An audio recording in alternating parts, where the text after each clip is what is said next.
Hanya ketika mengisi kemerdekaan sekarang ini, Islamnya pura-puranda.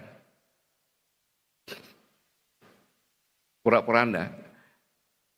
Bukan salah Islamnya, bukan salah ulamanya. Ulamanya diam, tidak mau berpolitik.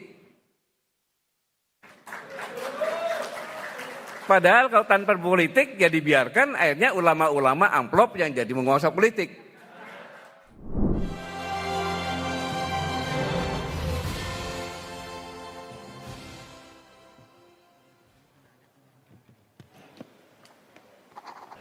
Assalamualaikum warahmatullahi wabarakatuh.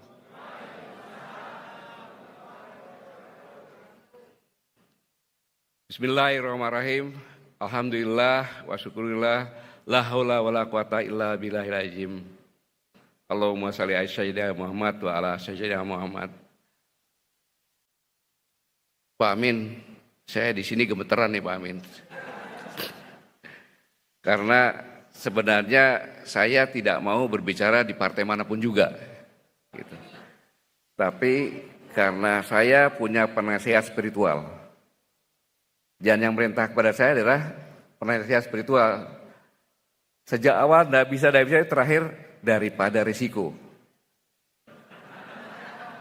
Risikonya apa?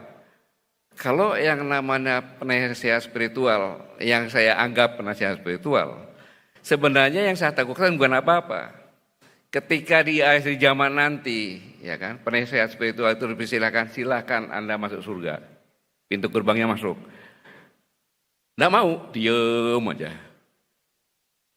Tanya lagi, malaikat kenapa itu nggak mau? Kenapa tanya? Saya nunggu yang namanya Gatot. Belum ada dia gitu kan. Nunggu lagi, samanya gitu kayak.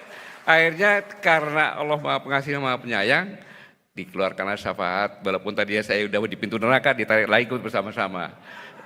Jadi itulah namanya. Jadi Pak Kaban ini adalah penasihat spiritual saya, jadi saya harus hadir di sini. Utang untuk beliau. Dan tadi bicara pun merupakan PR. Bagaimana kita caranya bayar utang.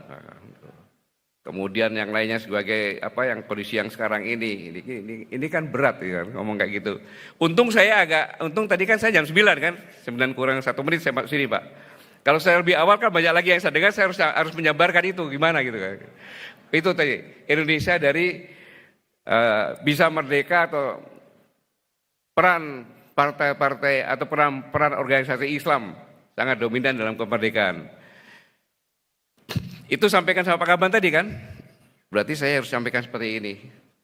Jadi itulah saya kenalkan saya gugup begitu Pak Ketua Majelis Syuro Pak Amin Rais, apalagi beliau ini sejak awal sampai dengan sekarang gasnya pol terus gitu loh.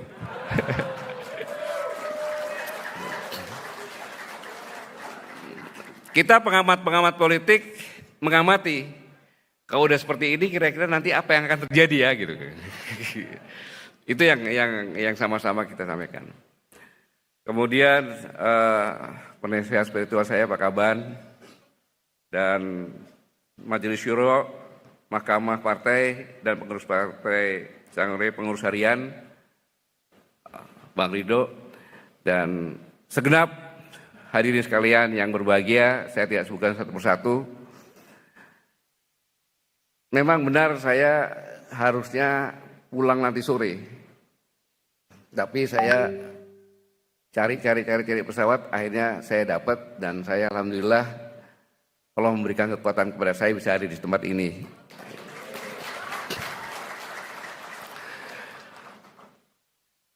Saudara-saudara sekalian, saya menjelaskan dari apa yang Pak Kaban sampaikan. Jadi organisasi Islam ini berperan jelas mulai dari mempersiapkan, merencanakan, sampai dengan melaksanakan, sampai dengan berdiri dan mempertahankan kemerdekaan ini. Hanya ketika mengisi kemerdekaan sekarang ini, Islamnya pura-puranda. Pura-puranda. Bukan salah Islamnya, Bukan salah ulamanya, ulamanya diam tidak mau berpolitik. Padahal kalau tanpa politik ya dibiarkan, akhirnya ulama-ulama amplop yang jadi menguasai politik.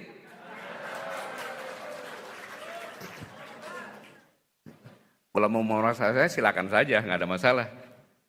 Tapi ini fakta yang saya sampaikan. Syariat dagang Islam, syariat Islam jauh sebelum kemerdekaan. Dan indah sekali ketika pemuda-pemuda Islam ini ada yang ditugaskan, ada yang bertemu di Mekah. Sama-sama belajar di sana dan berpikir enak ya jadi negara merdeka. Tidak ada perbedaan kasta.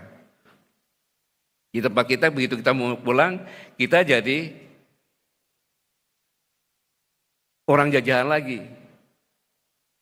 Itulah maka waktu itu kalau tidak salah Sri Sultan Hamengkubuwono ke-8 menugaskan atau menyekolahkan anaknya Takmir Majid, yaitu seorang pemuda yang pintar namanya Darwis. Yang pertama masih sendirian, yang kedua ketemulah dengan Kiai Haji Hasyim Asy'ari, kemudian Kerapek itu siapa ya? Kiai Haji Baduhun, kemudian ada 4 orang. Cerita seperti itu. Ketika pulang, Sri Sultan mengatakan kamu ini kamu belajar di HIS, ngajar di HIS.